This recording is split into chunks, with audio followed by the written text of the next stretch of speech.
கஷ்டப்பட்டுச்சு. தௌஹீது இருக்கிறது முட்டுக்கட்டனா அந்த பேரணி வெற்றி பெற்றிருக்காது. நாங்கெல்லாம் இருக்கும்போது அந்த பேரணி நடந்திருக்கீங்களே, வெளியேற்றி நடத்தி காட்டினவங்கள நாங்க முட்டுக்கட்டன்னு சொல்லலாம். தௌஹீது இருக்குன்னு தெரிஞ்சுக்கிட்டு தானங்க அந்த மக்கள் அங்க வந்தாங்க. அப்ப தௌஹீது நான் இருக்கிறேன்னு தெரிந்து கொண்டு, சைஃபுல்லா அதுல இருக்கிறான்னு தெரிந்து கொண்டு தானே அதுக்கு வந்தார்கள். பாக்கர்ல இருக்கிறான்னு தெரிஞ்சுக்கிட்டு தானே பேரணிக்கு வந்தார்கள். இப்ப நான் இருப்பதுதான் முட்டுக்கட்டை என்றும், நான் மாத்திரமல்ல தௌஹீத் ஜமாத்தும் என்றும் அந்த வாசகத்தை சேர்த்தார்கள் அறிக்கையில். அதையும் சேர்க்கணும், தௌஹீத் ஜமாத்துன்னு குறிப்பிட்டு சேர்த்தார்கள்.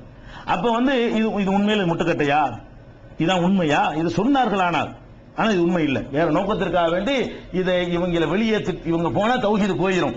தௌஹீது போயிட்டா வேற ஆளுக்கு வேணும்.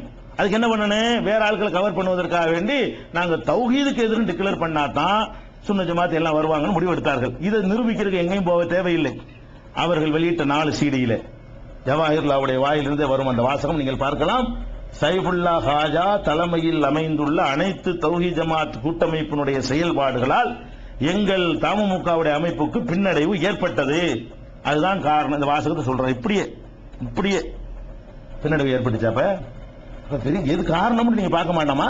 இந்த காரணம் உண்மைதானா? உண்மையில பின்னடைவு ஏற்பட்டுச்சா? வேற எதையோ செய்வதற்காக வேண்டி இது போல அது வேணுங்கிறதுக்காக வேண்டி ஒரு தங்கள் நம்பகத்தன்மை இழந்து சொன்னார்கள். உணர்வுடைய அறிக்கையில எழுதி கையெழுத்து போட்டு தந்தார்கள். அதற்கு அப்புறம் இந்தியா டுடே போன்ற இந்தியா டுடே குமுதம் ரிப்போர்ட்டர் ரெண்டிலும் கொடுத்த பேட்டியில் என்ன சொன்னார்கள்? பி ஜெயினுல் ஆபிதீனுடைய சமய பிரச்சாரத்தினால் எங்களுக்கு பின்னடைவு ஏற்பட்டது உண்மை. இந்த வாசகம் இருந்துச்சா இல்லையா பேட்டியில? அது மாத்திரம் இல்ல, இப்போதுதான் எங்களை ஜமாத்துகள் எல்லாம் கூப்பிட்டு பள்ளி வாசலில் எங்களை அனுமதிக்கிறார்கள், அந்த ஒரு எழுச்சியை நாங்கள் பார்க்கிறோம் என்று சொன்னார்களா இல்லையா? அப்ப நீங்க என்ன நினைக்கணும்னா, இப்ப நான் என்ன முடிவு எடுத்திருக்க வேண்டும் நினைக்கிறீர்கள் என்று சொல்றாங்க. ஒன்னு தௌஹீதை விட்டால் இதுல இரி, தௌஹீதை செஞ்சா வெளியே போங்கறாங்க. இப்ப நான் என்ன எடுக்கணும்னு நீங்க நினைக்கிறீங்க?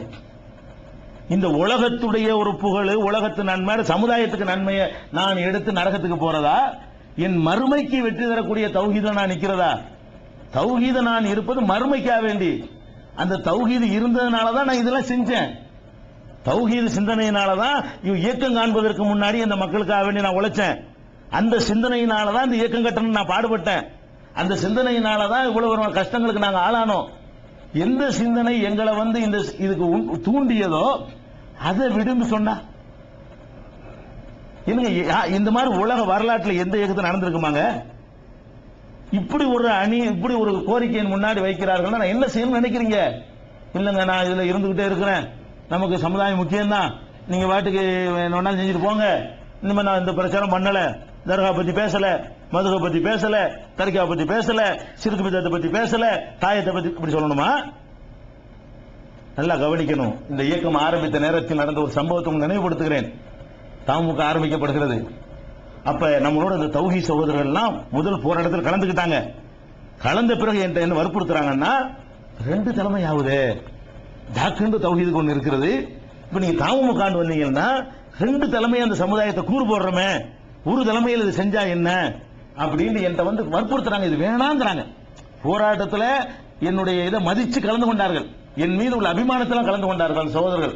அவங்க எல்லாம் என்கிட்ட கெஞ்சுறாங்க, தயவு செய்து வேணாம் இந்த இயக்கம், இந்த போராட்டத்தை விட்டுருங்க தயவு செய்து, நமக்கு இந்த தௌஹீதுக்குன்னு ஒரு இயக்கம் இருக்கிறது, அதுல இதை செய்யுங்க அப்படிங்கிறாங்க. நான் சொன்னேன், இப்ப சொல்றேன், எல்லாரும் வாங்க கமாலி மதனிடம் போவோம், இந்த வேலையும் சேர்த்து செய்ய அவர் தயார் என்று சொன்னால் இந்த அமைப்பிற்கு கமாலி மதனியை தலைவராக நாங்கள் ஏற்றுக்கொள்ள தயார். நான் மட்டும் சொல்லல, இப்ப இருக்கிற எல்லாரும் சொன்னார்கள். இதுக்கு முன் அப்ப இது தௌஹீதுக்கு ஆரம்பிக்கப்பட்டது இல்லைங்கிறாங்களே, அப்படி இருக்குமே ஆனால் கமாலி மதனிக்கு தலைமை பொறுப்பு கொடுக்க ஏன் ஒத்துக்கொண்டார்கள்? ஒத்துக்கொண்டு நாங்க போறோம், கமாலி மதன் பேசுறதுக்கு போறோம்.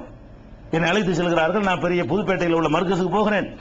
நீங்களே தலைமை ஏத்துங்க, 2 தலைமை வேணாம், பொன்னங்குடி ஹனீஃபாவும் உங்களை ஏத்துக்கிற தயாரா இருக்கிறார். அவர் சொன்னார், இன்னைக்கு இந்த காரியம் நடக்கணும், நான் இந்த பதவி விட்டு தர தயார்ட்டார், தலைவர் பதவியை. முடிஞ்சு வச்சா கதை. அப்ப நீங்க ஜாக்குல உள்ள நீங்களே தலைவராறீங்க, இந்த வேலையும் செய்தால் ஜாக்கு பேர்ல வேண்டாலும் செய்யுங்க, தமுக பேர்ல வேண்டாலும் செய்யுங்க, நாங்க இதுக்கு உடன்படுறோம்னு சொல்லி அத்தனை நிர்வாகிகளும் சம்மதித்து ஜாக்குக்கு இந்த தலைமை பொறுப்பை கொடுக்க முன் வந்தார்கள். என்ன அர்த்தம்? ஏன் அப்படி சொன்னார்கள்? பேச அதான் இருந்தது. அன்றைக்கு பேச தௌஹீத் தான் எல்லாரும் தெரிந்தது. தௌஹீதுக்கு தான், வேற எந்த சந்தேகமும் கிடையாது. தௌஹீத்வாதி எல்லாத்துக்கும் பாடுபடுறவனா இருப்பான். ஒரு உண்மையான முஸ்லீம் காபிரு கூட பாடுபடுறவனா இருப்பான். ஒரு உண்மையான ஒரு முஸ்லிம் ஒருத்தன் வாழ்ந்தான்னு சொன்னா அநியாயம் செய்யப்பட்ட ஒரு காஃபிருக்கு உதவக்கூடாதா? அதை கூட செய்வான். அந்த உணர்வில் தான் செஞ்சோம். கமாலுதீன் போறோம், மறுத்துட்டார். ரெண்டுக்கும் மறுத்துட்டார். ஒண்ணு, இந்த தமுகவுடைய தலைமை நீனே ஏத்துக்கங்கிறோம், மாட்டேன்றார். சரி, ஜாக்கில இருந்து இதை செய்ய ரெடியா? இனிமேல் இந்த பிரச்சனை வந்தா போராட்டம் அறிவிப்பீங்களா? அதை செய்ய தயாரா? நாங்க எல்லாம் விட்டு தர குணமுடி கணிப்பா வரைக்கும் உங்களை தலைமை ஏத்துக்கிற தயாரா இருக்கிறார்னு சொல்றோம். அதையும் மறுத்துட்டார். மறுத்தது மாத்திரம் இல்ல, ஒன்னு சொன்னார், இது தேவையில்லாத வேலையில் நீங்க ஈடுபடுற என்கிட்ட சொல்றாரு, ஒரு நாளைக்கு விளங்குவேன், இந்த தௌஹீதை தூக்கி போட்டு மிதிப்பாங்க. அவர் சொன்னாருங்க, இந்த தௌஹீதை தூக்கி போட்டு மிதிப்பாங்க. அப்ப என்ன செய்வ? நான் அவர்கிட்ட சொன்னேன், கமாலுதீன் சாப் அல்லாஹ் மேல ஆணையிட்டு சொல்றேன், வரும், நீங்க சொல்ற மாதிரி வரும். இன்னைக்கு ஒரு நெருக்கடி நம்மளை சேர்த்து இருக்கிறது. நீங்க சொல்ற மாதிரி வராது என்றெல்லாம் ஆர்வடுங்கிற நான் தயாரா இல்ல. அப்படி ஒன்று வறுமையானால் அல்லாஹ் மேல ஆணையிட்டு சொல்கிறேன், தௌஹீதா தமுமுகவா என்ற கேள்வி வருமானால் அல்லாஹ் மேல ஆணையா நான் தௌஹீத் பக்கம் நிப்பேனே தவிர அப்ப தமுக தேர்ந்தெடுக்க மாட்டேன். இதை உறுதிமொழியை எடுத்துக்கிறேன்னு சொல்லிட்டு வந்தேன். நிர்வாக குழுல இதை சொன்னேன். கமாலுதீன் சொன்னார், அந்த கேள்வி இப்ப 9 வருஷத்துக்கு பிறகு எழுப்பி இருக்கிறீர்கள், அது தேர்ந்தெடுக்கிறேன்னு சொல்றேன். எதுக்கு சொல்றேன்னு கேட்டா, இதனுடைய பேசா இருந்ததை இப்படி சொன்னாங்களே, இதுல என் ரோல் என்ன இருக்கிறது? நான் தான் அது கிளப்புனா, நான் தான் அந்த காரணத்தை சொன்னா, தௌஹீத புதுசான ஒரு பிரச்சாரத்தை பண்ணா கூட அது ஒரு நியாயம்னு சொல்லலாம்.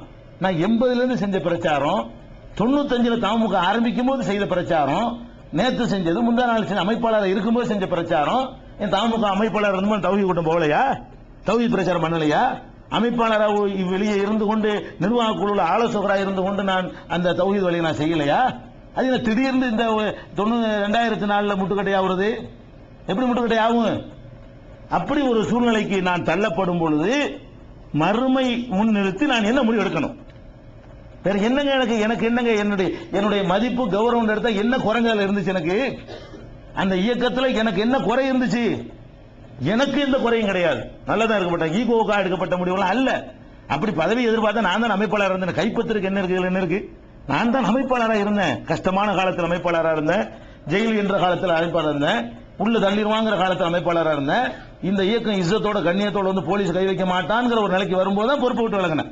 இனிமே இது கவலை இல்ல, இருக்கிறவங்க நல்லா அப்படி நான் நம்பினவங்களை எல்லாம் இனிமே ஒழுங்கா கொண்டு போயிருவாங்க, சரியான பாதையில் போயிருவாங்க, நம்ம எதுக்கு வேற மார்க் பண்ணி பார்க்கலாம் அப்படிங்கிறதுக்காக வேண்டி பொறுப்பிலிருந்து விலகி கொண்டேன். எல்லா ஆலோசனையும் நான் சொல்லி பேரணியை கூட தஞ்சாவூர் நடத்துவதற்கு நான் தான் காரணம். எந்த அளவுக்கு நான் காரணமாக இருந்தேன்? ஒவ்வொன்றையும் நுணுக்கமா என் பிள்ளை வளர்க்குற மாதிரி வளர்ப்பேன். விழுப்புரத்திலேயே செயற்குழு கூட்டினார்கள். செயற்குழு கூடி சென்னையில் பேரணி நடத்துவது என்றுதான் முடிவு செய்யப்பட்டதால விளங்கிக்கணும். மாநில செயற்குழு கூடி என்ன முடிவு எடுத்தாங்க? இந்த தஞ்சாவூர் நடந்த மார்ச் 21 பேரணியை எங்க நடத்துவது? சென்னையில் நடத்துவது என்று முடிவு செய்து அறிக்கையில் அனுப்பிவிட்டு சென்னைக்கு வருகிறார்கள். அந்த உடல் நலம் காரணமாக நான் அந்த நிர்வாக குழுக்கு போகவில்லை, செயற்குழுவுக்கு. அதுக்கு அப்புறம் ஒரு நிர்வாக குழு கூடுது, எப்படி ஆர்ப்பாட்டங்களை பண்ணலாம். அப்ப நான் தான் என்ன செய்யறேன்? நீங்க தப்பான முடிவு, செயற்குழுவில் தப்பான முடிவு எடுத்து விட்டீர்கள். நான் சொன்னேன், சென்னையில் நடத்துவதாக அப்படி தூர்னா கூட நாங்க பார்ப்போம். ஒண்ணு சும்மா ஆட்களை வச்சு நடத்திட முடியாத காரியத்தை ஒரு விஷயத்திலேயே முன்ன பின்ன என்னென்ன வரும், பேக்ரவுண்ட் என்ன, இது எப்படி சக்சஸ் ஆகும் என்பதை எல்லாம் தீர்மானிக்கணும். நான் சொல்றேன், நீங்க செயற்குழு எடுத்தாலும் என்னுடைய கருத்து என்னன்னு கேட்டா இது சக்சஸ் ஆகாது. பல காரணம் சொல்றேன். அதாவது சென்னை என்பது இந்த கோடியில் இருக்கிறது, தமிழகத்தினுடைய ஒரு கோடியில் இருக்கிறது.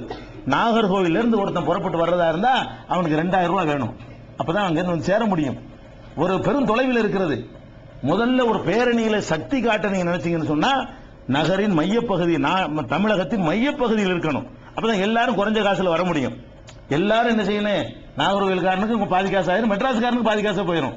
அப்ப நீங்க சென்னையை தேர்ந்தெடுத்தீர்களே ஆனால் கண்டிப்பாக இது சரி என்று நினைக்கக்கூடிய 1000 பேர் இருந்தால் செலவழித்து வரணும், அதுல 10 பேர் தான் தேர்வான். நீங்க தப்பு கணக்கு போடுறீங்க, ஒரு காரணம். இரண்டாவது, தண்ணீர் பஞ்சம் தலை விரித்து ஆடுது சென்னையில், அது கவனிச்சல யாராச்சும்? நாங்கள் ஒரு வாளி தண்ணீரில் குளித்துக் கொண்டு, இப்ப மழை பெஞ்சிருச்சு ஒரு மாசமா, அந்த பேரணி நடக்கிற காலத்துல எல்லாம் ஒரு பக்கெட் தண்ணீரில் தான் நாங்கள் குளிப்போம். ஒரு நாள் விட்டு ஒரு நாள் குளிப்போம். சென்னையில் யாரா இருந்தாலும் எல்லாருக்கும் அந்த நிலைமை. தண்ணீர் பஞ்சம், அவ்வளவு பஞ்சம் தலை விரித்து ஆடுது.